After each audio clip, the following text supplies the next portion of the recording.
Hello, very good evening to students. Today I will discuss Fazan's rule, the very important rule.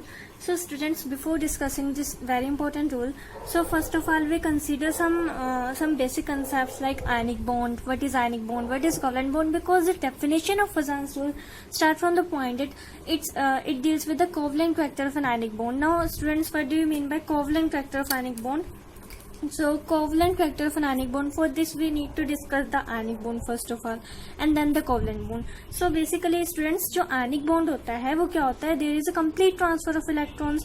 Listen here, for example A and B, we have two atoms. जब A अपने पूरे सारे के साथ, जब A अपने valence, जब एक एटम दूसरे एटम को दोनों में म्यूचुअल शेयरिंग हो जाए इलेक्ट्रॉन की, क्या हो जाए, mutual sharing of electrons, mutual sharing of electrons, मतलब कि जब ए के पास भी इलेक्ट्रॉन है, बी के पास भी इलेक्ट्रॉन है, दोनों ने बॉन्ड बनाना है, तो दोनों अपना 50-50 कंट्रीब्यूट करेंगे. 50% ये दे देगा, 50% ये दे देगा, तो दोनों ही जब बॉन्ड ऐसे मिलजुल के बना लेंगे, मतलब आपस में शेयरिंग कर लेंगे बॉन्ड्स की, म्यूचुअल शेयरिंग हो जाएगी, आपसे समझौता हो जाएगा, तो वहां पे कोवलेंट बॉन्ड फॉर्म होगा.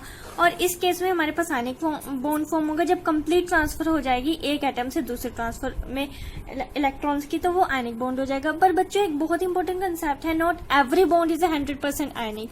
कोई भी बॉन्ड 100% स्टूडेंट्स, कोई भी बॉन्ड 100% आयनिक तो होएगा ही नहीं. It has some ionic character, मतलब कोई भी इंसान पूरी तरह से 100% अच्छा नहीं होता, अच्छाई और बुराई दोनों ही होती है उसमें. तो कोई भी बॉन्ड प्रॉपरली पूरा 100, उसमें कुछ ना कुछ कोवलेंट करैक्टर तो होएगा ही. और कोवलेंट करैक्टर जहां पर भी आ जाएगा वहां पर स्टेबल बैलेंस होगा अट्रैक्टिव और रिपल्सिव फोर्सेस का एटम्स के बीच में. सो stable balance of attractive forces, यहाँ पर क्या हो जाएगा, स्टेबल बैलेंस हो जाएगा. स्टूडेंट नेक्स्ट हम इम्पोर्टेंट कंसेप्ट पढ़ते हैं पोलराइजेशन का, जो कि फजांस रूल समझने के लिए बहुत ही ज्यादा इंपॉर्टेंट है. तो बच्चों देखिए यहाँ पर जैसे कि कैटायन और एनायन है, दोनों के बीच में म्यूचुअल फोर्सेस ऑफ अट्रैक्शन जरूर होगी. ठीक है, तो एक कैटायन और एनायन, अब एक कैटायन एनायन के जो इलेक्ट्रॉन चार्ज क्लाउड है उसे कितना डिस्टोर्ट कर सकता है. जो उसके इलेक्ट्रॉन्स होंगे, जो वैलेंस इलेक्ट्रॉन्स है, वो अपनी तरफ खींचेगा. जब अपनी तरफ खींचेगा तो जो इलेक्ट्रॉन क्लाउड है वो बीच में शिफ्ट हो जाएगा और इससे कोवलेंट करैक्टर आ जाएगा. It leads to the covalent character. और इससे क्या होगा, बेचारा जो एनायन होगा उसके इलेक्ट्रॉन क्लाउड का क्या हो जाएगा, डिस्टोर्शन हो जाएगा. अब क्या हो जाएगा, डिस्टोर्शन हो जाएगा. और ये जो डिस्टोर्शन होता है electron charge cloud of an anion का बाय द कैटायन, उसे हम क्या कहते हैं, polarisation. What is mean by. और स्टूडेंट जो टेंडेंसी होती है, टेंडेंसी ऑफ एन एनायन की, जो एनायन की जो टेंडेंसी है कि वो पोलराइज हो सके, to become polarise by an cation, उसे हम कहेंगे polarisability. What is it is known as the polarisability. तो बेटा देख लीजिए, एक पोलराइजेशन बहुत इंपॉर्टेंट कंसेप्ट है, यही से ही एक पोलराइजिबिलिटी बहुत इंपॉर्टेंट कंसेप्ट है, मतलब इसी से ही हमारे पास वर्ड्स आते हैं. ओके, अगर इससे एक इम्पोर्टेंट कंक्लूजन यही निकलता है कि अगर डिग्री ऑफ पोलराइजेशन स्मॉल हो हमारे पास, अगर जो डिग्री हो पोलराइजेशन का या फिर जो एक्सटेंट हो पोलराइजेशन का वो हमारे पास अगर स्मॉल हो, तो उससे क्या हो जाएगा, आयनिक बॉन्ड फॉर्म हो जाएगा, आयनिक बॉन्ड फॉर्म हो जाएगा. और अगर लार्ज हो जाए यही अगर डिग्री ऑफ पोलराइजेशन लार्ज हो जाए तो हमारे पास कोवलेंट बॉन्ड की फॉर्मेशन होगी. क्या फॉर्म होएगा, कोवलेंट बॉन्ड की फॉर्मेशन होगी. फॉर एग्जांपल जैसे एक हमारे पास मेटल है जो कि स्मॉल इन साइज है, नॉन मेटल जो कि हमारे पास लार्जर इन साइज है. अब इन दोनों के बीच में जो मेटल है उसने इसके नॉन मेटल के जो इलेक्ट्रॉन क्लाउड है अपनी तरफ उसको वर्क कर लिया और उसको डिस्टोर्ट कर दिया, और ये जो डिस्टोर्शन हो जाएगी उसे हम पोलराइजेशन कह देंगे. तो यहाँ पर क्या हो जाएगी, पोलराइजेशन. जो कैटायन की पावर है कि वो उसको एनायन के इलेक्ट्रॉन क्लाउड को डिस्टोर्ट कर सके, उसे हम कहेंगे पोलराइजिबिलिटी. और जो एनायन की जो एनायन किस एक्सटेंट तक खुद को तबाह यानी कि खुद को डिस्टोर्ट करा सकता है कैटायन से, उस कंसेप्ट को हम कहेंगे polarisability. Okay students, so what are the factors that affect polarisation. तो ये हम एक टॉपिक डिस्कस कर लेंगे, कौन कौन से फैक्टर्स हैं. सबसे पहले जो फैक्टर्स हैं जो कि पोलराइजेशन को अफेक्ट करते हैं, सबसे पहले तो हम देखेंगे चार्ज देखेंगे. चार्ज चाहे कैटायन पे ले लो चाहे आप एनायन पे ले लो, जितना ज्यादा चार्ज होगा उतनी ज्यादा ही आपके पास पोलराइजिंग पावर होगी. ओके बच्चों, ये आपको समझ में आ गया. सेकंड कंसेप्ट है कि पोलराइजेशन जो है वो डिपेंड करता है साइज पे. साइज क्या है कैटायन का और एनायन का. अगर साइज जो है कैटायन का ज्यादा होगा तो polarisation. Okay students, so polarization directly proportional to charge, directly proportional to size of cation. Inversely proportional होता है साइज ऑफ केटायन के और डायरेक्टली प्रोपोर्शनल होता है साइज ऑफ एनायन के। जितना बड़ा साइज ऑफ एनायन होगा उतनी ज्यादा पोलराइजेशन होगी और केटायन का साइज जितना ज्यादा छोटा होगा उतनी ज्यादा पोलराइजेशन होगी। ये तो हमारे पास दो फैक्टर्स हो गए। थर्ड फैक्टर जो बहुत ही इंपॉर्टेंट है वो डिपेंड करता है इलेक्ट्रॉनिक कन्फिग्रेशन पे या फिर ओके।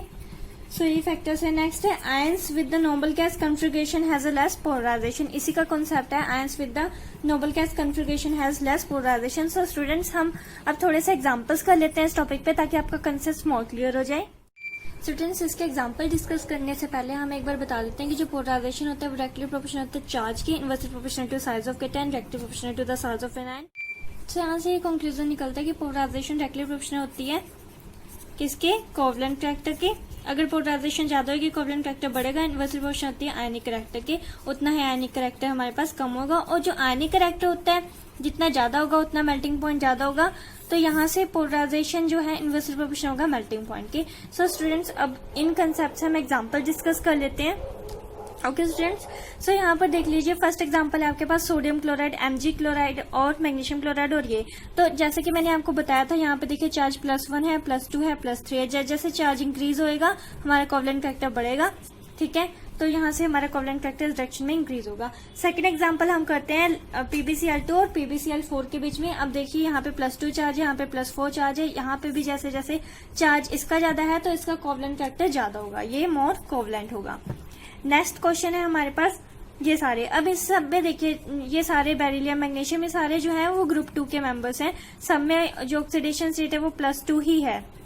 सो अब यहाँ पे हम देखेंगे साइज ऑफ एनायन को। साइज ऑफ द यहाँ पे जो है एनायन तो सब में सेम है, देख लीजिए क्लोरीन ही है सब में।